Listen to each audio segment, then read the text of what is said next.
دیکھیے قرآن مجید نے ایک خاص علاقے کی تاریخ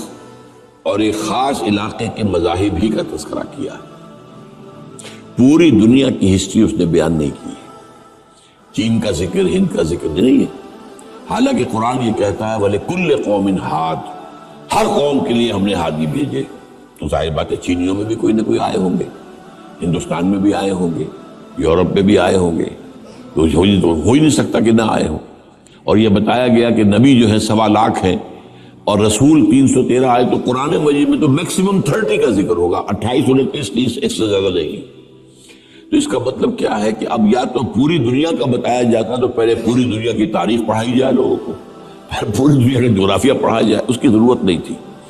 یہ جو علاقہ ہے یہ مڈل ایسٹ جسے آپ کہتے ہیں، اس مڈل ایسٹ کے اندر جو حضرت ابراہیم علیہ السلام ان سے جو تین نکلے ہیں، زیادہ ذکر قرآن میں انہی کا ہے۔ اچھا، میں نے جو پچھلے لیکچر میں کہی بات وہ شاید ایک آپ نے نوٹ نہیں کی، میں عیسائیت کو علیحدہ امت نہیں سمجھتا،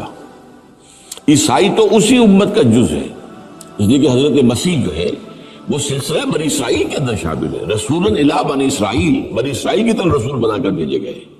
اب ویسے تو باپ ان کا کوئی نہیں ہے، لیکن ماں تو تھی نا، وہ اسرائیلی تھی۔ آپ کو معلوم ہے کہ حضرت یحییٰ جو ہے وہ اور یہ خالہ زاد بہن بھائی تھے آپس میں، حضرت مریم اور حضرت یحییٰ، تو اس لیے وہ، لیکن اب جو آئندہ میری اس کتاب کو آپ پڑھیں گے 3 میں کا تیسرا، تو عیسائیت کی وضاحت اس میں آئی ہے کہ یہ اصل میں انڈیپینڈنٹ دین حضرت عیسیٰ نے نہیں بنایا تھا، بلکہ یہ سینٹ پال نے بنایا۔ اور یہ در حقیقت اس کا کردار یہ ہے کہ یہودیوں کو بھی شدید ترین سزائیں ان کے ہاتھوں آئیں اور مسلمانوں کو بھی شدید ترین سزائیں انہی کے ہاتھوں آ رہی۔ تو یہ در حقیقت ان کا کردار ہے، وہ ذرا آگے چل کر بحث میں آ جائے گا۔ لیکن یہ کہ اور آخری وقت جو ہے جس کا ذکر کیا گیا ہے، تو جس کا ابھی کتاب کے آخر میں آپ کو ذکر ملے گا، وہ یہ ہے کہ جب حضرت مسیح آئیں گے علیہ السلام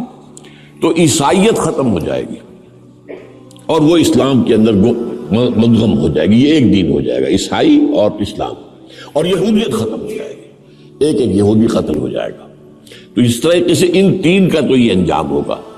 اس کے بعد آتا ہے کہ پھر جو ہے یاجوج ماجوج حملہ آور ہوں گے، وہ معلوم ہوتا ہے کہ یہ نیشنز ہیں جن کا آپ ذکر کر رہے ہیں، یہ بعد میں آئیں گے۔ یہ پہلی سٹیج پر ان کا کوئی تعلق نہیں رہے گا، وہ پوری کنفرنٹیشن جو ہونی ہے وہ یہودی لیڈ کر رہے ہوں گے عیسائیوں کو اور ادھر سے مسلمان ہوں گے، Christians led by Jews and versus Muslim, یہ ہے وہ جو ملاحم جو ہے وہ آنے والے ہیں، اور جس کے اندر کہ سب سے بڑی جو ہے جس کو وہ کہتے ہیں آرمیگڈون، الملحمۃ العظمیٰ حدیث میں آتا ہے، اس میں یہی ہے۔ اصل میں سامنے کون ہوں گے؟ عیسائی، 80 علم ہوں گے، ہر علم کے نیچے 12,000 آدمی ہوگا، لیکن ان کے پیچھے جو ہے جو اصل جو ان کو موٹیویٹ کرنے والا اور کنٹرول کرنے والا اور پلاننگ دینے والا ہے وہی ہوگا۔